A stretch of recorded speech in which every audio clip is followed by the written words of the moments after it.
My name is Lala Kadir, and I am a MPP class of 2004 graduate, our 20th. It doesn't feel like it, but here we are. And also a proud member of the Harvard Kennedy School Executive Council and Annual Fund. So if you haven't given yet and are thinking about it, see me afterwards. Every dollar counts. But I'm particularly thrilled to be here today to welcome and introduce a name and a person that we all know very well to help us kick off Reunion Weekend as our keynote speaker. We are incredibly fortunate to have with us today Professor Ron Heifetz, our distinguished professor of leadership. Ron Heifetz.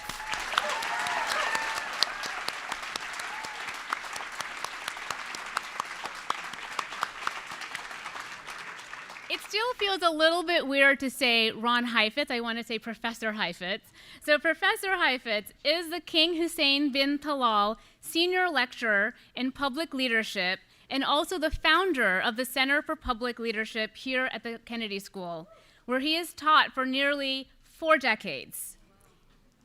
He is among the world's foremost authorities on the practice and the teaching of leadership, fields that really didn't exist outside of West Point Academy 4 decades ago, that Professor Heifetz really brought to the fore.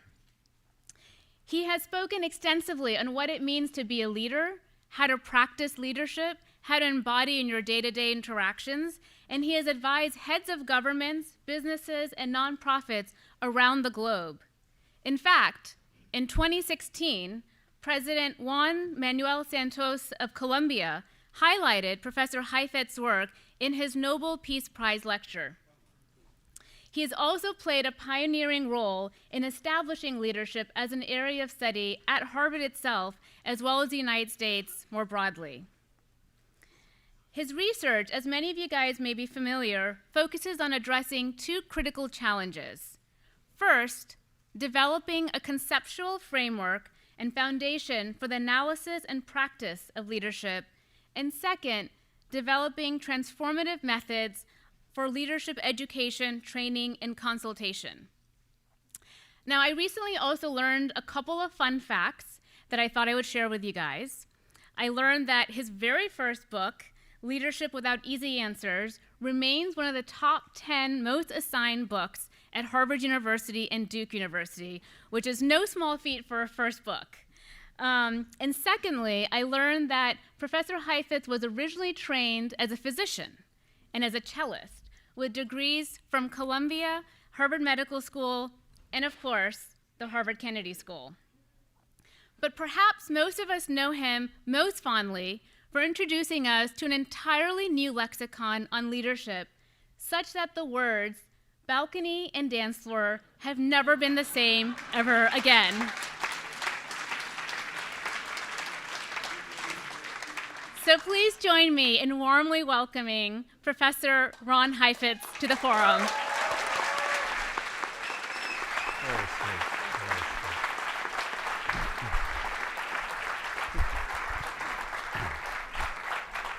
Wow. It's very sweet to see your faces, many of you. Some of us are growing old together. So we just have a little time as I get to welcome you to the Kennedy School, welcome you back. Hope that you will renew relationships with people that you've lost contact with over the years. We hope you'll renew your sense of connection to this extraordinary, wonderful, aspirational community, this institution that will always need your presence, your participation, and your support. And I want to welcome you to an extraordinary year. This has been an extraordinary year, and you're coming to school at a momentous, pivotal time. So I thought that I'd like to share with you a little bit about how I think about leadership and how I've continued to evolve my own thinking. But I'd also like to comment a little bit on today's challenges.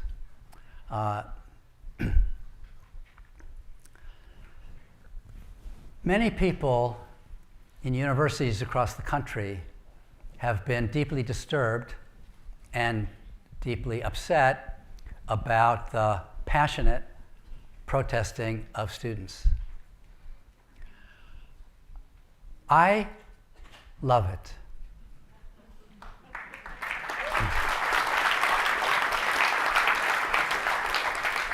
I love it because we want our students to care about making the world better.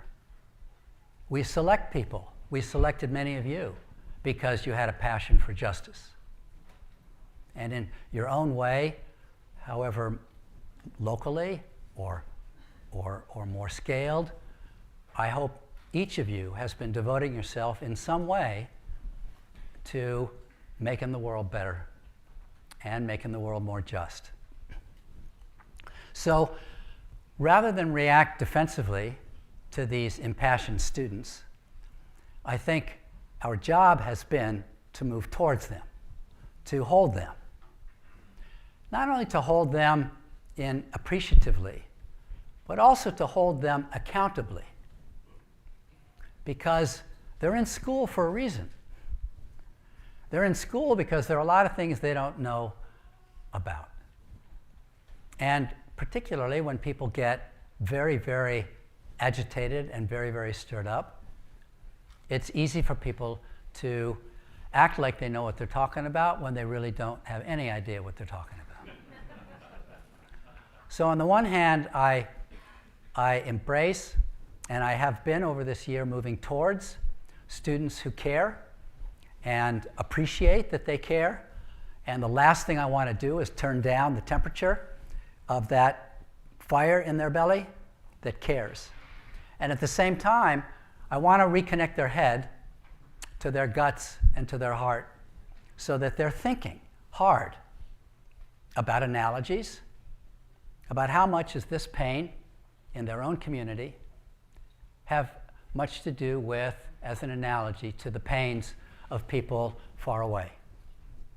And if they think it might, then what is their responsibility to learn and study those specific contexts? Because I'm sure, as all of you have learned in your own career, leadership is not practiced in generalities. Of course, I deal in a lot of generalities in the hope that the principles will be applicable. But leadership's practiced in detail, in very specific environments, with very specific peoples, with very specific histories, with very specific issues and investments and values and potential losses that need to be apprehended before you can really begin to figure out a strategy of change, a strategy of making things better. And without apprehending those contexts in detail, a person is as likely to do harm as a surgeon who's trying to cut with blindfold on. You've got to know who you're pushing around and in which direction they are likely to move. So, in my work with the protesters, as I did some work with them in Harvard Yard over the last couple of weeks, I was trying to help people see that it's easy to kick the ball the wrong way down the field. It's not hard to score an own goal, when you're struggling at the net, or whatever people call it who play football. I have a son-in-law who's an Arsenal fan, so he's really into it. He's educating me. I didn't even know what an own goal was till about a year ago. So our job is not to get defensive. Now, what do defensive reactions look like? Well, defensive strategies look like focusing on boundary conditions, focusing on all the rules of the game, civility, norms of civility, norms of assembly, academic freedom, the importance of multiple points of view, guaranteeing sort of a space for expression. And then clarifying what are the boundary conditions, even around expression, that can be harmful. And of course, it's important to clarify boundary conditions. And when you're clarifying boundary conditions, the people who are your best friend are lawyers. Because lawyers are really good at thinking through the rules of the game and clarifying policies. The game. In clarifying policies. And we saw the president of Harvard University, an extraordinarily good human being, defensively wall herself into a corner, relying on lawyers when she met before Congress, and just digging herself into a deep hole. So the rules of the game are important to refine in an ongoing way. The rules of the game are important to reaffirm, and they're important to enforce. But the rules of the game are not the game. You need a referee in an athletic, you need an umpire in a sport, but that's not the same as getting the ball into the basket. The game here is education. And what has often gotten lost this last year, sadly for me, is the focus of our conversation on how to hold students accountable for the learning they came here to get, to think a lot more clearly about the analogies they're drawing and the natures of injustice, the complexity of situations, and also to think carefully about strategy. How do you evaluate strategic moves in a protest? And when are you pushing the ball down the field the direction you want, and when are you actually being self-defeating? I had in my classroom, I always teach in that classroom, L140, I had in my classroom, maybe one of you were in that year, maybe 25 years ago, a Chinese dissident, a journalist, who was in prison after the Tiananmen Square demonstrations. And President Clinton got him out. And so he came to the Kennedy School to study. And he happened to land in my class. And he happened to get chosen to present his case in front of the class, which is kind of a random event, but it was lucky for all of us because it was such an interesting case. And he felt that in retrospect, by not knowing when to stop, they pushed the cause of democracy back 100 years in China. And I occupied buildings. I went to Columbia University and UCLA from 1969 to 1973. We closed down the university 3 springs out of 4. And in the end, we got Richard Nixon elected. Probably prolonging the war, because his opponent, Hubert Humphrey, who had been Johnson's vice president, was saddled with the image of a warmonger, but actually he was one of the people inside that White House who was most opposed to the war in the first place.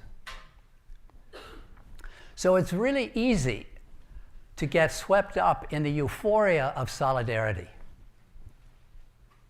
I mean, I remember what it was like to demonstrate all day and make love all night, 1969. I mean, it was wonderful. That's right. Some of you remember, or some of you are doing it. The point is, it's really easy to get swept up in the euphoria of solidarity, because there's nothing that feels better than being surrounded by kindred spirits, all pushing for justice, feeling deeply that you've got God on your side. And in your heart, you do, and in action, you don't. And our job is to teach people how to think clearly about strategies of change, when to push the disequilibrium, when to back off, who do you read for clues, when does the authority figure's eyes begin to glaze over?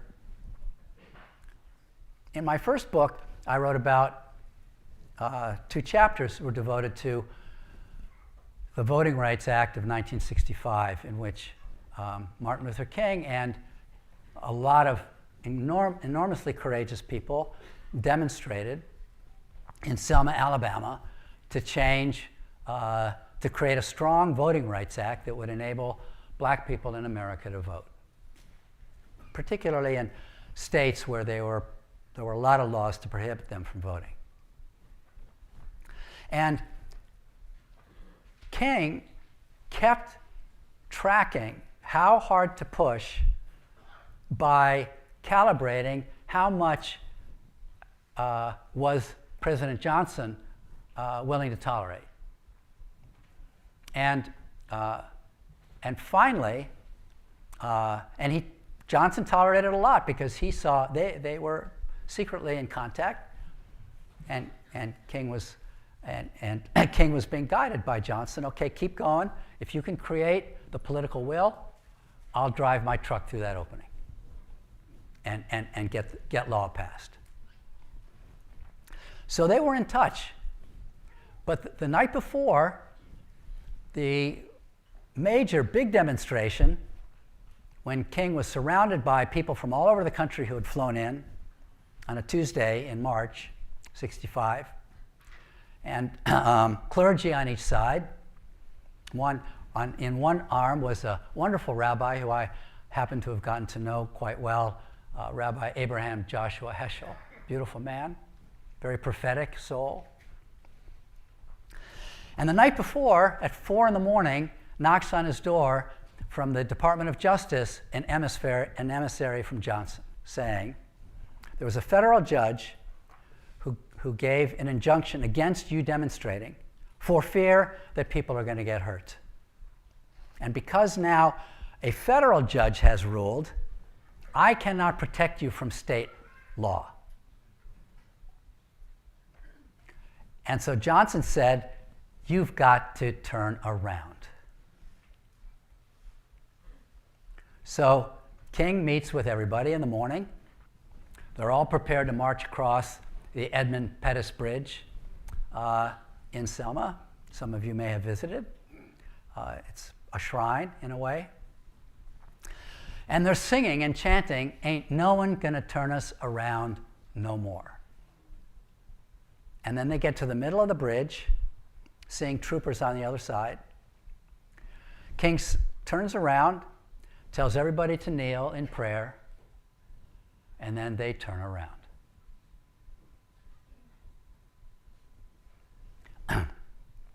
Now, King was playing a very complex strategic game, strategic effort. I hate to diminish it by calling it a game, in which his goal was to get Congress to pass a major law, and he needed Johnson on his side rather than putting Johnson in a defensive position. So he read the authority figure to calibrate the level of disturbance that could be tolerated in the system productively. The students in Tiananmen Square, some of them read that and most of them left, but a remnant remained. So we need to educate our students to take the fire in their belly and figure out what are the pipes that will take all of that steam and turn turbines of change rather than simply burn themselves out or burn themselves up or do damage to other people. And that's our job. But my concern is that too many universities around the country have not been doing that job because they're thrown into a defensive posture, just wanting to quiet these students down and return the world to normal, instead of saying, fabulous, now time to learn. Now in leadership, one of the key challenges is to identify who needs to learn what in order to change the situation. And generally you have multiple parties, multiple constituencies, and each party has a different thing to learn. And a different way it needs to answer three basic questions. What can we conserve from our tradition? What do we need to discard from our tradition? And what new innovation do we need to learn to take the best of our history forward?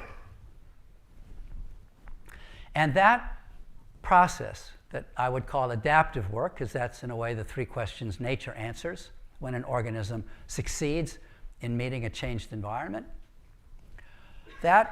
those questions involve identifying the nature of the losses that you're asking people to sustain.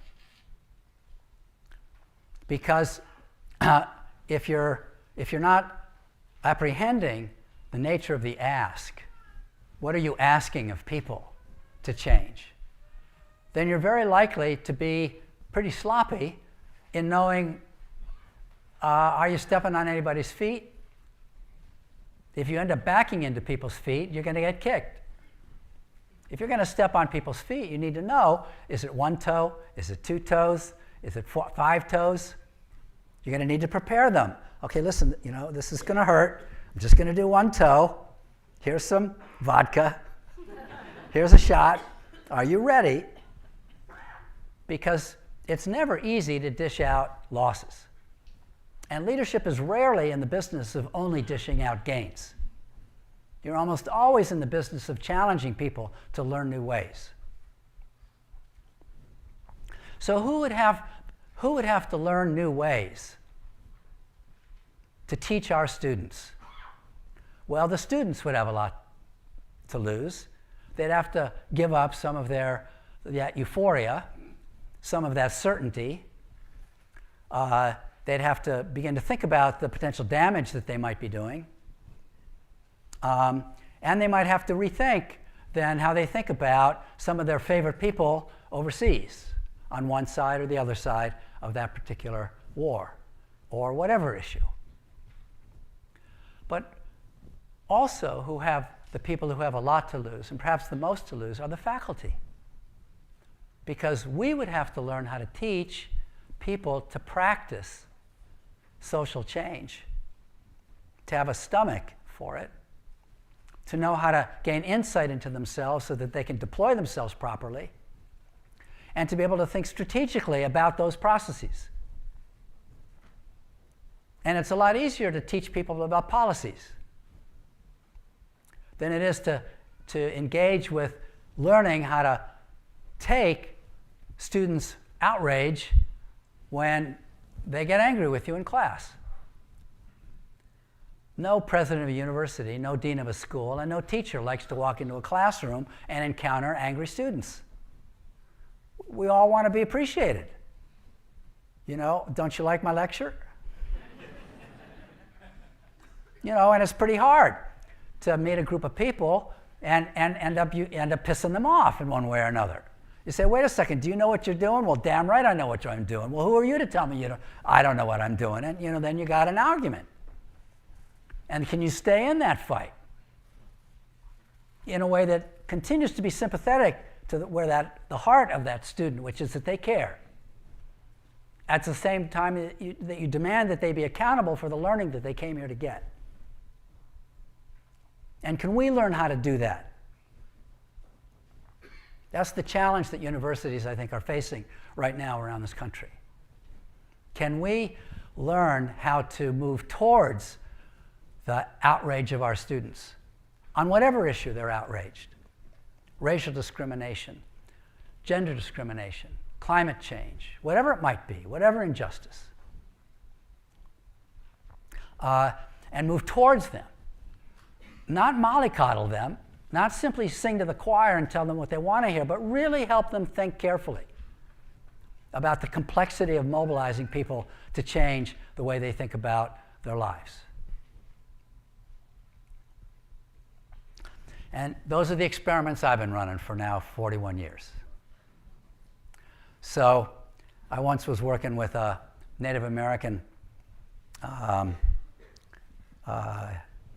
a beautiful man who was involved for many of these last 40 years in going into various Native communities and various healing efforts to heal Native American communities who internalized a lot of the trauma of generations, and then that trauma itself has gotten enculturated as they re-traumatize themselves. And so he's been going in. And of course, he's encountered a lot of outrage. And so he said to me, you know, after a while, you've had so many bullets and so many arrows go through you that they just go through you. But that's not true. It always hurts. It's never easy. And it's not been easy for me either. So I imagine it has not been easy for you either, because you're not operating in the safety and the security and the validation of a Harvard classroom being the instructor. You know, you're out there trying to push the ball down the field, trying to, you know, whatever metaphor you want to use, trying to move the needle, trying to make a difference. Sometimes a lot of you are alone. And I think one of the big purposes of these gatherings is so you can rediscover each other so that you don't go it alone anymore. So that you create a brain trust of people, small group, who you can call in the middle of the day or night and say, hey, help me think through this one. I just came out of that meeting and things went haywire and I got no idea what happened. Can you help me debrief, you know, get on the balcony and debrief and figure out what happened? You need each other. So I'm going to close with just 3 comments. That's the first.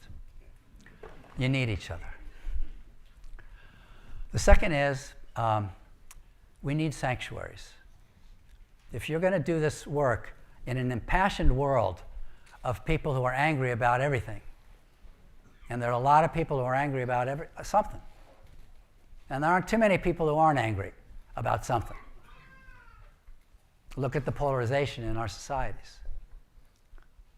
A lot of people just yelling at each other.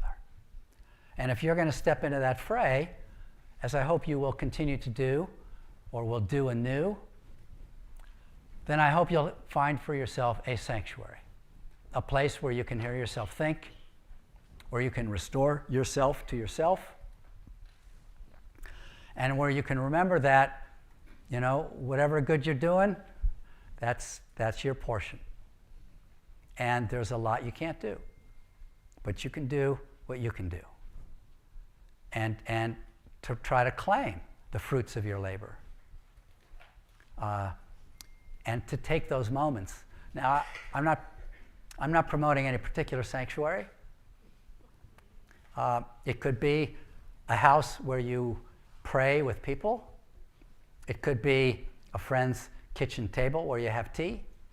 It could be a bar where you sit and watch yellow liquid swirl in ice. It could be a gym, or it could be a park or a tree that you meditate under, or a room that you sit in.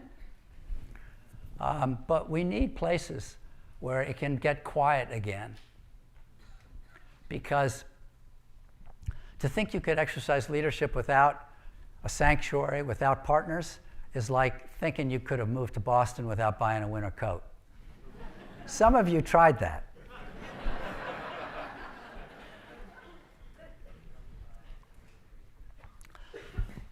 And third, I think we need regular practices. The practices could be, you know, writing poetry, journaling, riding a bicycle. It could be running. It could be, you know, playing music. It could be learning the clarinet. It could be anything, but a regular practice. For me, many years, my regular practice was taking my children and picking them up from school every day. And that was such an anchoring, such a, always restored me to another source of meaning. It finally got to the point where they weren't even excited that I was coming. I would tell my daughter, you know, in 1st and 2nd grade, they said, oh, you're so great, you're the best daddy. By 6th and 7th grade, I'd say, you know, to my daughter, I'm going to be picking you up from school today. And she said, okay, Daddy, but no questions. Just turn on the radio. I will tell you if I want to. And then I discovered the delight of being furniture. Just the place where they can flop around, spit up, whatever, but you're there, holding. That was my sanctuary until they went off, drove off, left home, and then I was bereft. Then I was caught up again.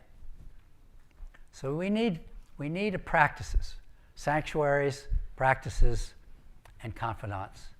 And I hope by the end of the weekend you will recommit yourselves to each other, recommit yourselves to whatever sanctuary is a place where you can be restored, and regular practices, you know, daily, weekly, where you can also reconnect with the blessing of being alive.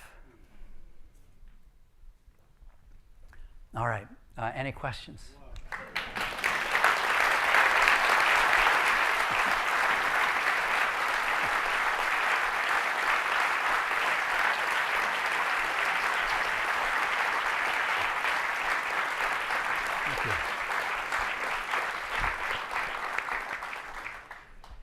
Oh, let's see, I was supposed to remind you of something, so let's see, what was that? State your name and school affiliation. Keep your question brief. And end it with a question mark. So they don't want any speeches or comments. We get a lot of speeches in here, you know, angry students, they want a speech. Thank you for reminding us what leadership actually is. I'm Francisco Almendra, MPAD 2009. I took your class in L140, we'll never forget that. And my question is, in times of deep polarization and in times that we don't even know whether we're actually talking to a human being on the other side of the screen, and like in this context, how can we exercise leadership, like drawing from your class and all the toolbook that we had then 15 years ago, at least for me, how can we update, like what lessons can we think of that are specifically important for us to apply given the current context of like AI and deep polarization in politics and in life? I mean, it's such a good question, and it's so beyond my capacity. You know, you're way out beyond my frontier of competence. So I just have a couple of thoughts. People are willing to question some of the assumptions they make, not as a product of reason, but as a product of relationships that pull them into a conflicting loyalty. Because the assumptions they're making are usually anchored in other relationships that they have with friends, with relatives, with comrades that anchor and reinforce those assumptions or beliefs or attitudes or prejudices. So very few things are strong enough to challenge that. Sometimes a devastating hurricane can, because it throws all of life, you know, and you might, if somebody's smart enough to use that to persuade people that climate change is real, stop voting for those guys. But generally, relationships are much stronger than ideas, even values. Because values are also anchored in identifications with people who taught you those values and affirm those values. So if you're going to stretch somebody from that polarization, that location, it requires your relationship with them where they feel like they don't want to lose you, but they don't want to lose them, and that forces them into an internal conflict that then they have to resolve.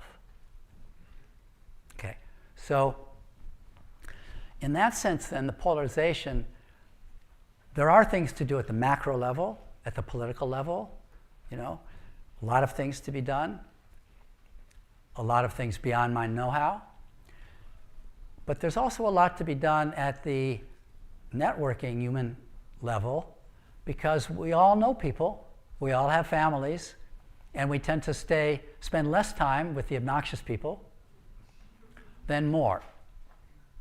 But it's the people who are obnoxious to you who deserve the most time because they have the most to lose if they were actually to take seriously your point of view. If they have the most to lose, then they deserve the most compassion and the most time to understand the grammar and the, and the meanings of their point of view, where it's anchored, the sources of those attachments, so that you then know how to speak into that world. So I think the polarization needs to be addressed through a lot of distributed leadership at the micro level, in the same way that COVID required micro level leadership in every family, classroom, small business, municipality around the world, village, neighborhood. So I think this does too. I think it's not only going to be addressed at the macro level. Now there's a lot to learn from the mistakes that have been done at the macro level.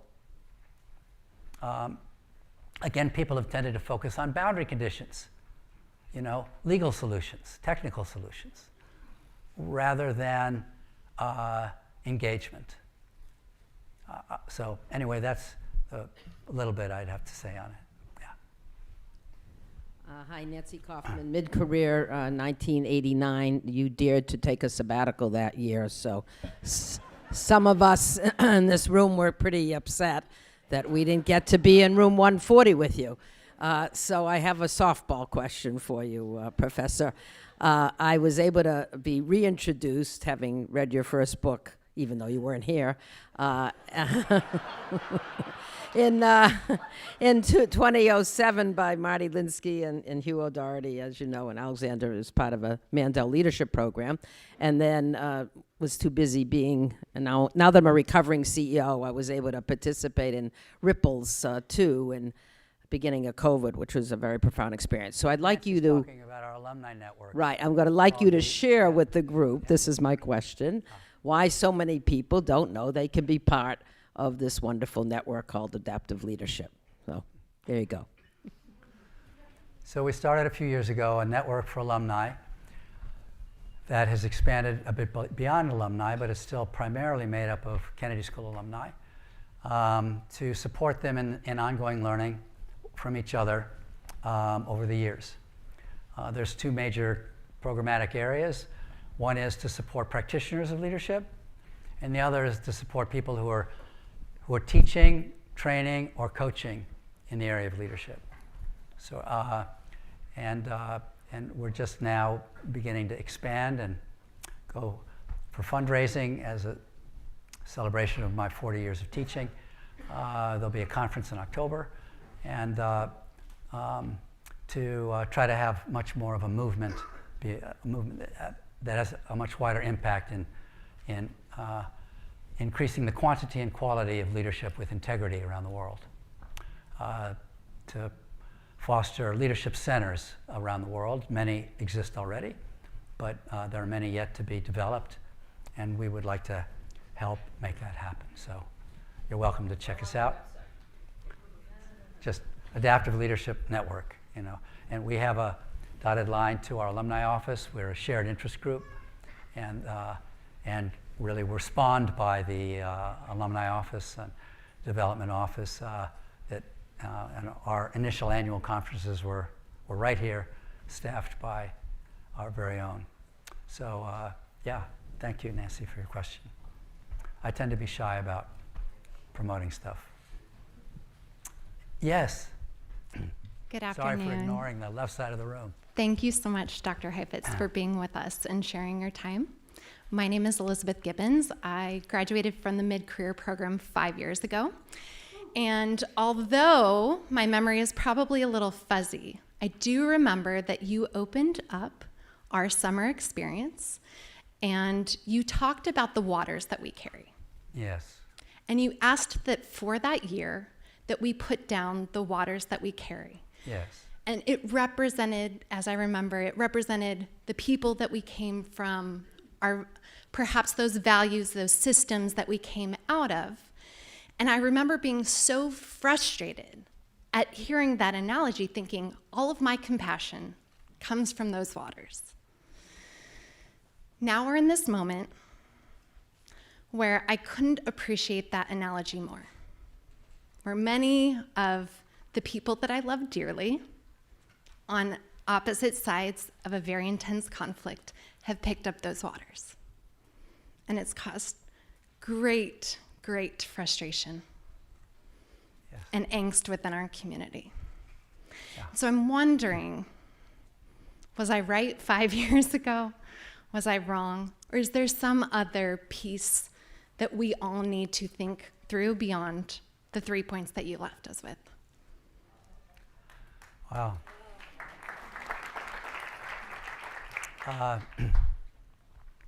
It's a door into a whole room of ideas. So from the time we're little babies, we actually, a 2-year-old, I have a 2.5-year-old grandson. And, like all little kids, he's just a wonder. He's a real person. He's like a real person, He has agency. He knows the difference between his emotions and your emotions, his body and your body. He has a sense of history. He's a real person, but he doesn't really have any identities. Now, over time, and starting now, he's beginning to identify with certain people, and then with each identification, he's told, this is who you are. But actually, who he is a self prior to any of those identities. And each of those identities is a many-generational cultural construct. What it means to be a boy, or a girl, or a Jew, or a Muslim, or Zoroastrian, or Christian, or, is different. But the 2.5-year-old doesn't know what that means, or whether or not to be a Red Sox fan, or a Yankee fan, or an Arsenal fan, or Manchester City fan, or, it doesn't know. So with the identifications, and that's why values are rooted in relationships, because what really matters to that child is the relationship. That child is programmed to connect, to identify with, to love, to be loved. They connect. They're so good at that. And as they do so, they take in all of the lessons from whatever various groups with whom they are taught to identify with. Now, some of the lessons that come with those identifications are the unresolved dilemmas of other people's lives. The problems that weren't ever resolved. So, you identify with your mother or your grandmother, and it turns out she was abandoned by her husband and lived her life lonely, or maybe he was abusive, and somehow that unresolved pain in her life gets transmitted to you. A lot of it unconsciously, but sometimes through stories. Or maybe a larger cultural historical narrative. What happened to our people? You are among our people. This is what happened to our people. And now you're carrying the waters of people who are no longer alive. The unresolved problems of other people. That's what I mean by waters. I don't necessarily mean all the values, that they hold, but I mean the unresolved problems that in a way you feel saddled that you're supposed to solve. And the really painful truth, I think, in life is when you begin to realize you can't do anything for dead people. And when I took my mother back to the old country, because she was born in Nazi Germany, got out in 1938, and I took her back in 1999 to go to those villages, and we saw the villages that she used to visit, and the house where she grew up, the apartment where she grew up until she was 12. And I communed with my ancestors. What do you want me to do? How am I supposed to honor you? So I think each of us has to somehow figure out what to do with these waters. Because it's enough to solve the problems in our lifetime. But if you think you're also supposed to solve the problem not only that's in front of you, but the problem of people who are no longer with us. Or sometimes they're alive, but what can you do? Sometimes you can sit with your lonely uncle or aunt or mother or parent or brother, but you can't take it all away from them. you can't do their work. You can be with them in the work. You know, sort of as God says to Jacob, I can't spare you of the fire and the ice, but I can be with you in the fire and the ice. So you can do that. So it becomes an important skill in one's ability to be free enough to then move towards people who are obnoxious to you. To be able to lay down some of those waters that would say to you, I'll never go talk to them, look what they did. Because they're the ones you're trying to change, so you need to know them. So that skill of being able to place waters down is one of the important skills, along with renegotiating loyalties with people with whom you identify, in order to generate some of the internal freedom to apprehend the world that you're trying to change beyond your natural allies. Anyway, I hope that responds to your question. Good to see you again. Okay. Maybe one more question. Hey, Talal, hi, how are you? Very good, Professor. And lucky me that I got the last question. Professor Heifetz, first, thank you very much. It's always a delight to hear you. And I have the feeling that every time you speak, there is a cord that stretches somewhere. My name is Maria Soledad. I go by Sole, and I graduated 5 years ago. And I remember very clearly one of the classes that I attended with you, and you were asking me, how could I stick my hands in so much suffering? I wish today. Are you still working in refugee camps and displaced persons camps? Yeah. Indeed. And I wish today I could tell you that I tried to take them out, but actually they went deeper. So you spoke a lot about wounds and scars. Yes. If I roll my sleeves, I think I have a bit more of those. I'll be honored if you could speak about suffering. Thank you.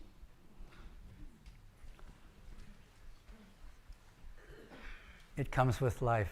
It comes with the territory of caring. But I think it's important for you to respect the limits of your capacity. And I'm not so sure you're so good at that. Because you need to get held too. You can't only hold the world in its pain.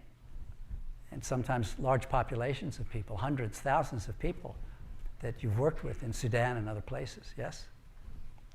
So I think you need to know, you're this beautiful musical instrument, this Stradivarius violin.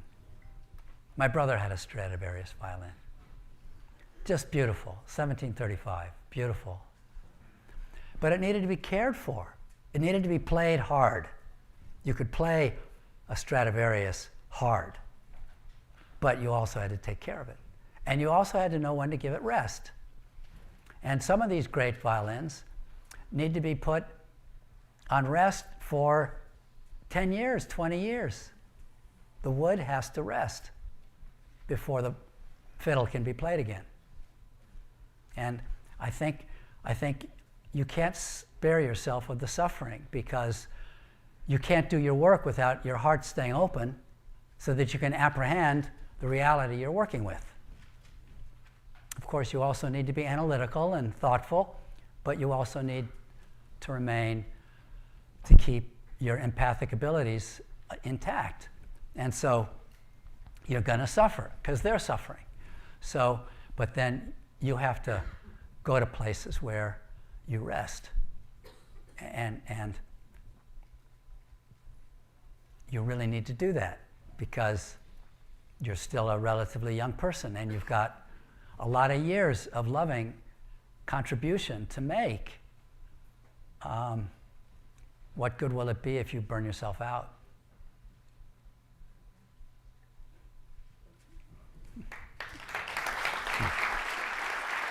Okay. Have a wonderful weekend. Have a wonderful weekend. May the force be with you. Thank you.